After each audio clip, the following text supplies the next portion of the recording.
Sup everyone, welcome to the Power Play with CJ. I want to focus in on the Calgary Flames' awful start as they, the sexy pick for me in the Western Conference has struggled and looked like shit all throughout the early going to the season. Definitely not what I anticipated from a team that, was the upstart surprise team of last year. Added Dougie Hamilton, added Michael Frolik. Looked like they were going to be even better this year. Obviously, has not been the case. They're 2-7 to start the season. Not exactly the start you want from a team that I projected to go pretty far. Bob Hartley is definitely on the hot seat. You look at the expectations that were heightened not only with last year but again with the offseason moves, and the team's just not doing it. The goaltending has been a major issue, and I think shame on me for not considering that when I did my season preview and my breakdown of why I thought they were going to be a hell of a team this year.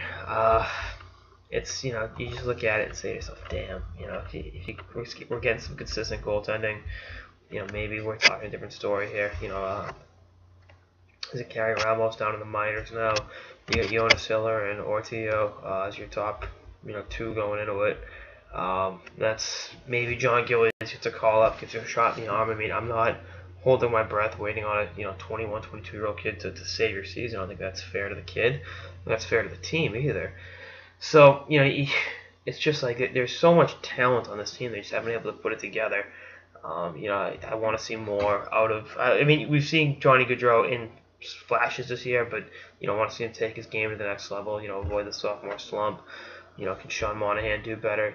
Maybe I was too optimistic on what to expect from a 19-year-old Sam Bennett, but we'll see. We'll see what happens. It's just one of those situations where you say to yourself, "Damn, how was I so wrong on this team?" And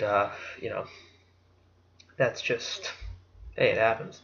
TJ Brodie should be back tonight. Maybe that changes some things defensively. I mean, it'll definitely help him out. I mean, I thought he was one of their best players down the stretch. If not, he was their best defenseman, obviously, with Giordano out of the lineup. But you figure, coming into the year, even when Brodie got hurt to open the season, between Giordano and Hamilton, they would have been in really good shape defensively.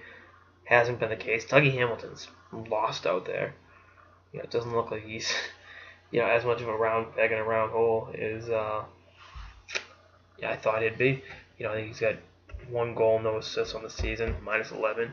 You got to be better. They paid him to be that upstart. Start throwing that word around, to be that guy, that young guy that really can come in and widen his game while simultaneously helping the team. Their expectations kind of grow with each other. Hasn't been the case. Much as you can chalk it up to a bad 9-game sample size, it's the Western Conference we're talking about, and you get off to a bad start, good luck, because you're screwed.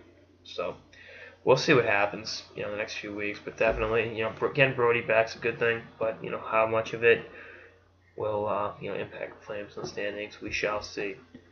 Anyway, that's all I got to start of the Power Play with CJ. Stay tuned for episodes for the season and beyond. Later, guys.